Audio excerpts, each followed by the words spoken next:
to today, and how out of World War I comes all these confrontations that are happening today. Our speaker, Ingo Schmidt, wants to be known as a working class economist, but he also teaches at the University of Athabasca in their labor studies, and he will give the introduction address. Now, this year our theme is, as you of course know, imperialism, resistance and alternatives 100 years after the start of World War I. And in the past we had discussions why we are doing this historical stuff, why we look at things that happened way back when the point is not to interpret the world but to change it. Of course, I also know, and we as organizers know, that many of you and others are not too fond of history.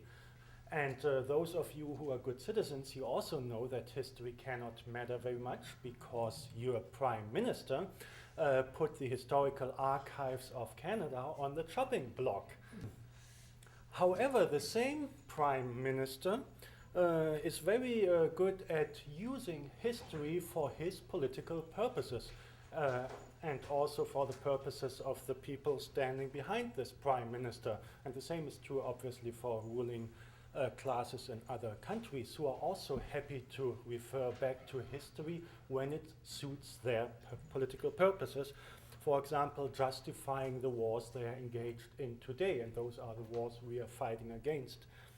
Quite obviously.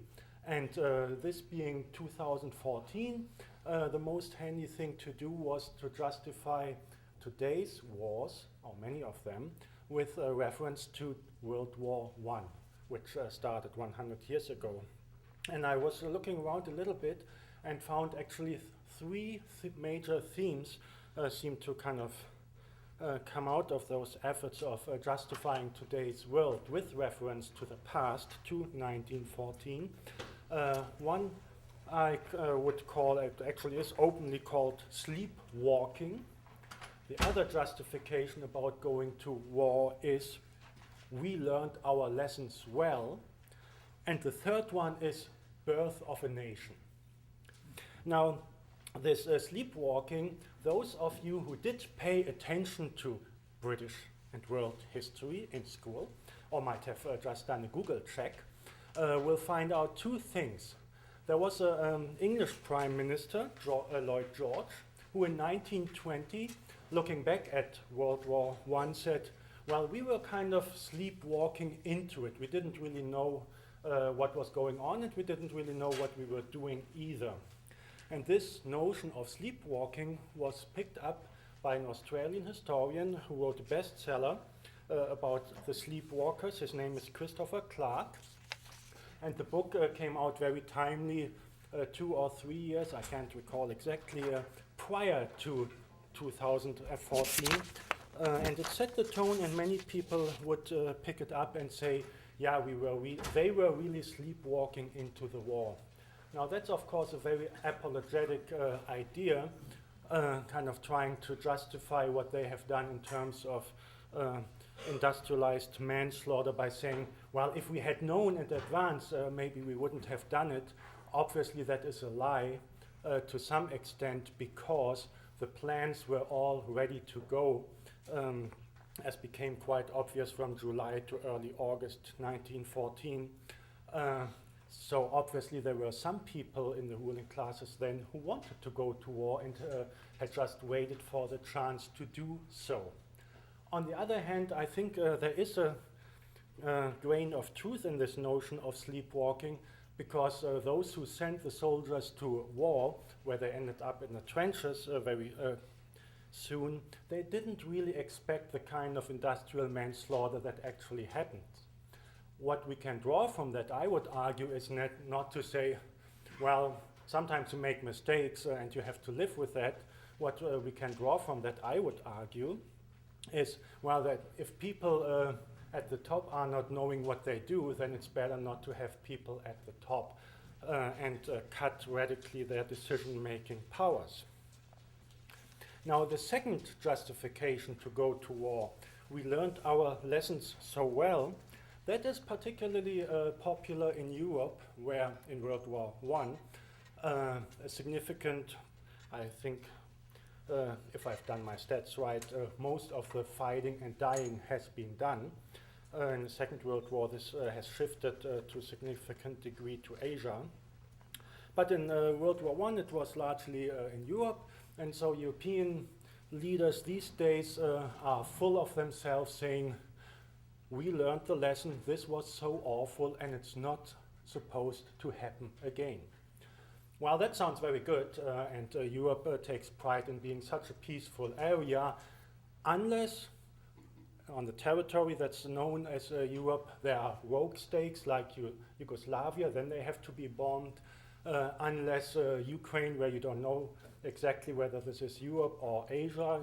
You know, Europeans never know where that little continent starts and where it ends. Then it's quite handy to say, we learned our lesson so well, and to make sure it won't happen again, we have to stop all those bastards who do not play by our role. I guess that's the most cynical use of lessons to be learned from a war, saying we learned from it so well, and we have to do it again so that others won't do it in the future. This is the true meaning of bringing democracy and peace to other parts of the world. Now, the third idea, justification for wars today, is birth of a nation, and that's very popular in what has been the dominions, for example, Canada, Australia, or notably Australia and Canada, and which is not as hypocritical as the European version, saying we learned how awful war is, so we have to do it again to stop it in the future.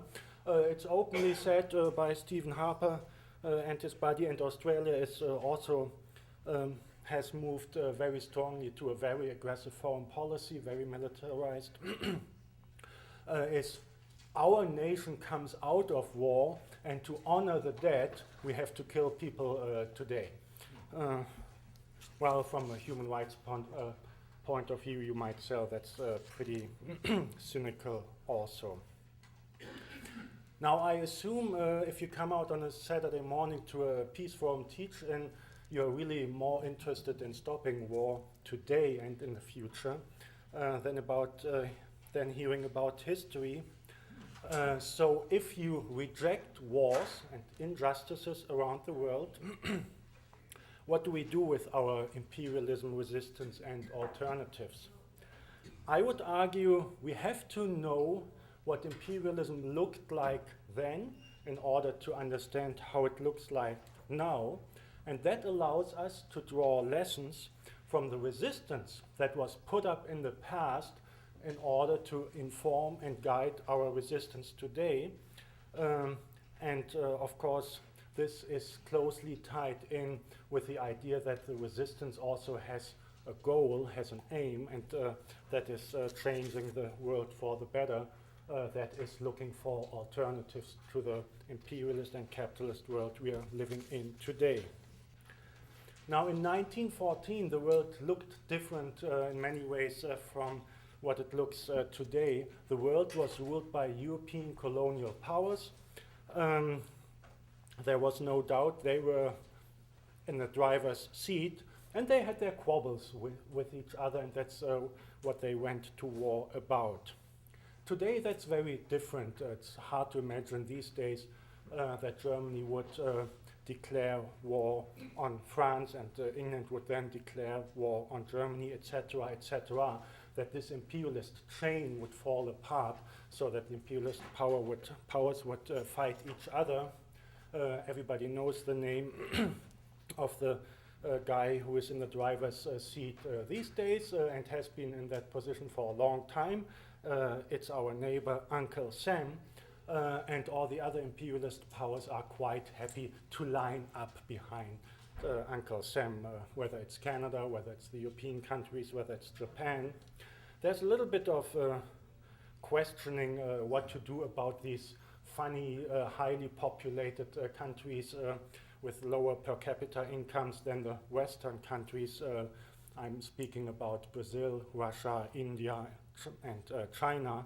sometimes lumped together as the BRICS, whether they are a challenge to US leadership and Western dominance in general, or whether they are also just keen to line up behind Uncle Sam like so many others did.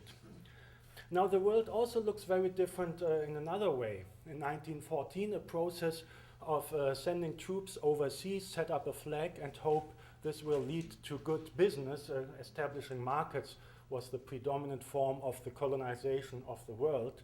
And often economically it wasn't good business unless just for the people who made the fabric for the flags and the arms to screw and suppress the peoples of the world. That's different today. Nobody really cares about the flag unless you have to instigate war, then you have to stir up some nationalist sentiments. But if you're a good business person, you do not care about national flags. And you don't necessarily have to go overseas. Today it's about turning everything into a commodity, no matter where you find it. Whether it's, for example, Simon Fraser University, public institution, you bet, can be turned into a commodity just like the human body. I have a kidney to offer, and many other things. That's the capitalist world of today, and of course it is global and it is dominated by Western countries. What also has changed significantly is, of course, there's capitalism. Where you have capitalism, you have working classes. Somebody has to produce the profits for the happy few. But these working classes have changed beyond recognition over the last 100 years. 100 years ago, you had industrial working classes almost exclusively in the Western industrial centers, who were also the colonial powers. And that's where these images of marching columns of workers lining up behind the red flag came from. They are a bit of a satirical thing, of course, because the majority of workers never worked in these gigantic factories where they could form huge columns. Most worked in small enterprises. Be that as it may, most workers of the world, industrial workers of the world, were concentrated in the rich countries way back when. This has changed dramatically. Finding an industrial worker in a rich country these days is like winning the lottery. It happens very rarely. China, as you probably have heard, has become the workshop of the world, just unlike the time when England was the workshop of the world and eventually British workers managed to struggle for higher wages and reach some kind of social compromise with the capitalists. It's quite questionable whether the workers in China and other countries of the South will ever be in that position. What is important here is, speaking at the Peace Forum teach-in, that war also has changed considerably over the last 100 years. The marching columns of workers that I already mentioned, of which leaders of the Second International, all good socialists, so they thought, were lining up behind the red flag. Ruling classes at the time figured, well, maybe we can get these guys into marching columns more easily behind national flags. And that's where the industrial manslaughter actually happened. Having these columns of workers turned soldiers, walking against each other, marching against each other, slaughtering each other. Now that kind of war is most unlikely to happen in today's world because of the changes in the way things are produced these days. War resembles the global production networks. And again, it's very hierarchical. Control is centered among white people in the Western world. They are the guys who don't sit in the trenches, who don't have to do the shooting and the killing and the dying. They are the guys just having joysticks, high tech.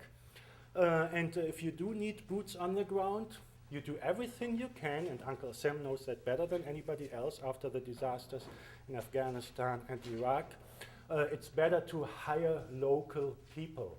So the standing armies with their marching columns of soldiers have been replaced by this combination of, let's say, highly skilled, trained professionals, engineers, and mercenaries around them. It's also much cheaper to just hire them for a shooting and killing job and lay them off later without bearing the cost of, for example, paying them a pension after service.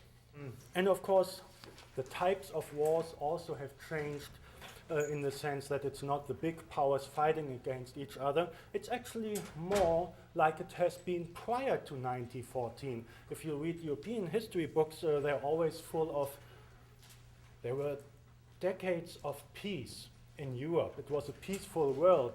While if you ask people from the global south, the then colonies, they can tell you there wasn't peace at all. The colonial powers were constantly waging war against the peoples of the world. And this is exactly what we are seeing these days also. But we also see struggles that look very much like the struggles that the socialists 100 years ago had in mind when they talked about class struggle. Just most of that has moved from the Western industrial countries to the now workshops and sweatshops of the world, with China probably being the center of these types of workers' struggles that look very much like the struggles that Frederick Engels had described in his famous 1843, if memory serves, condition of the working class in England. So if you want to get an impression what Manchester looked like in those days, take a look at Chinese factories.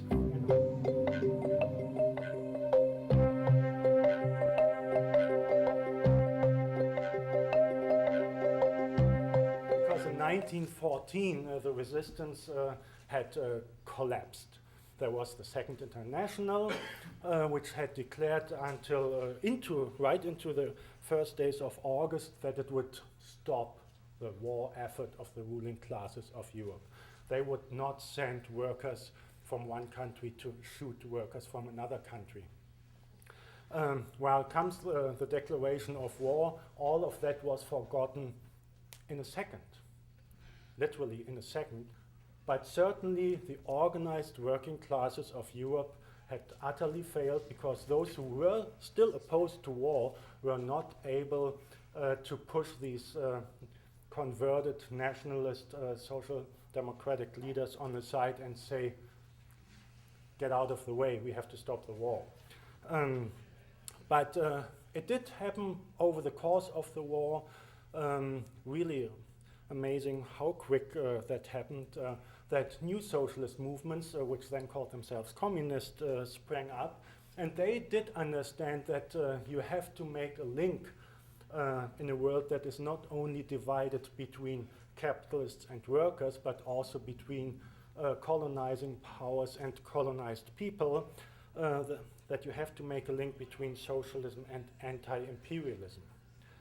And those who kind of went ahead first, obviously, were our Russian comrades, the Bolsheviks, and what they had in mind was still in the kind of tracks of 19th century socialism, assuming that the revolution in Russia would remind the workers of Europe and the other industrial countries, namely the US, Canada, Japan, of their duty to collectively build socialism.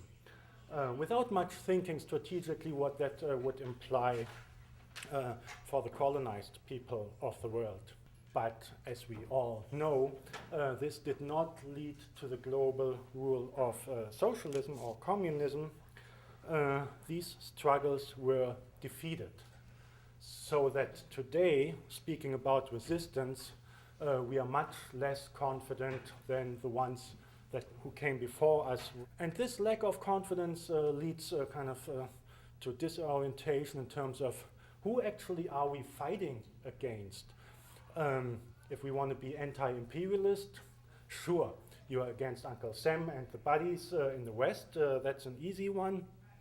But who are your potential allies? are there anti-imperialist regimes somewhere?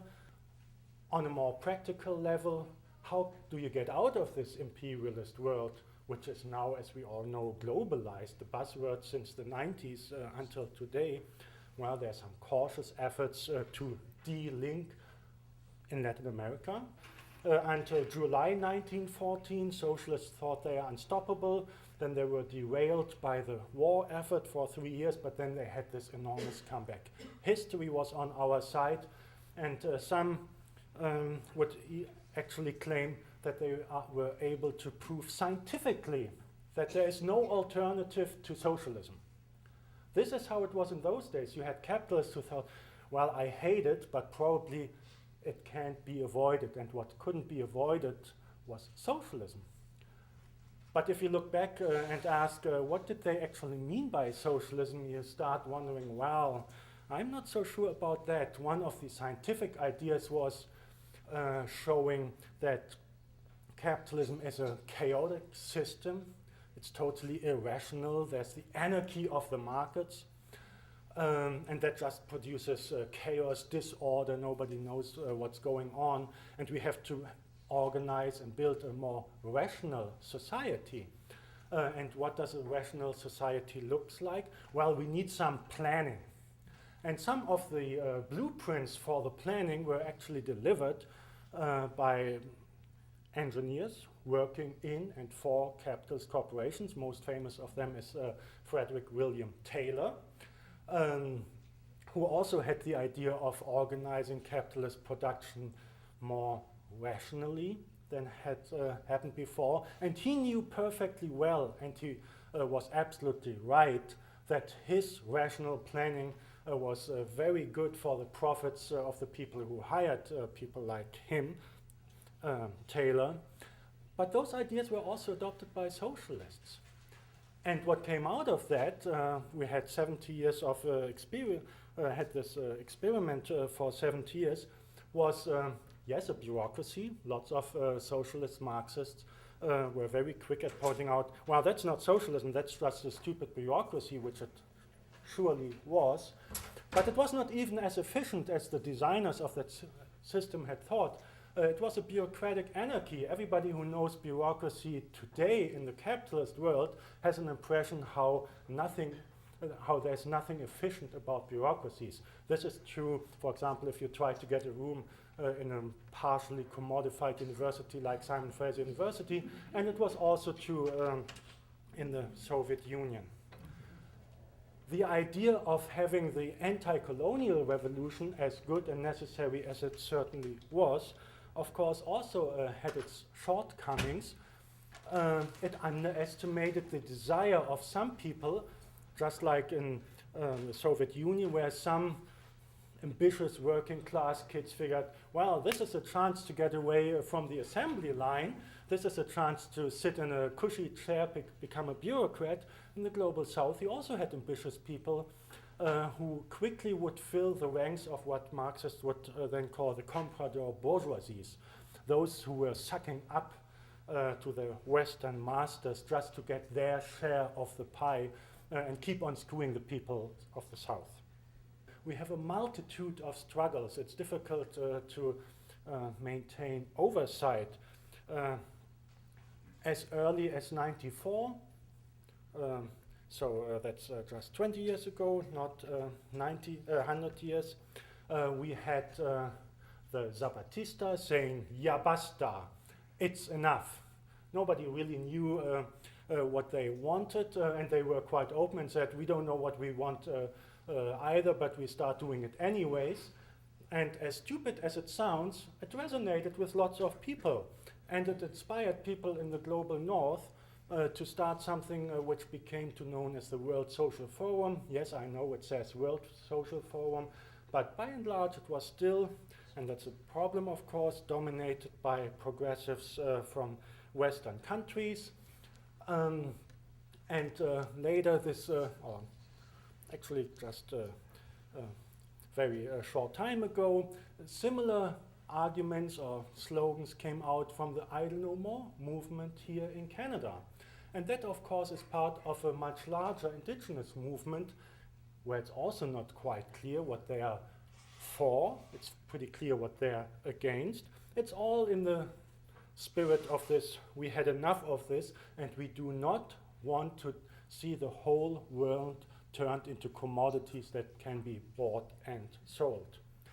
Now, I think ultimately the crisis that we are facing today is not a crisis of capitalism. Yes, capitalism has its crisis, but it's remarkably good at surviving them and drawing strength from its crisis.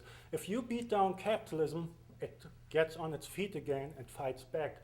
Maybe something we should look at and try to learn from that.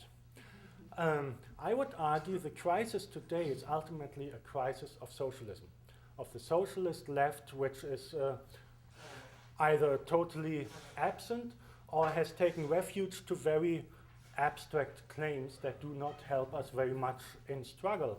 Of course, it's easy for me to denounce capitalism and point out all its injustices, and it's also easy to say there's only one alternative, and that is a revolution that brings about socialism. But of course, I'll be speechless if anybody dares to ask me what that actually means, that socialism. And we have to take that serious, I think. And in that regard, we not only learn from the history of imperialism. It's not only important to know your enemy, it's also important, I would actually say it's even more important, to know about our own weaknesses and failures, not to get discouraged, but to take it as a point of departure for saying we won't make those mistakes again and try. Of course, we will always make mistakes, but maybe we could avoid a few. We are still very much in the Zapatista mode of resistance. We are still not exactly knowing where we are going, but we try to go anyways. But I do think we have to make an effort not to declare the principle to go somewhere where you don't even know where you're going, because it can easily mean that you're just running around in circles. So this is an invitation to rethink international socialism for the rest of the 21st century.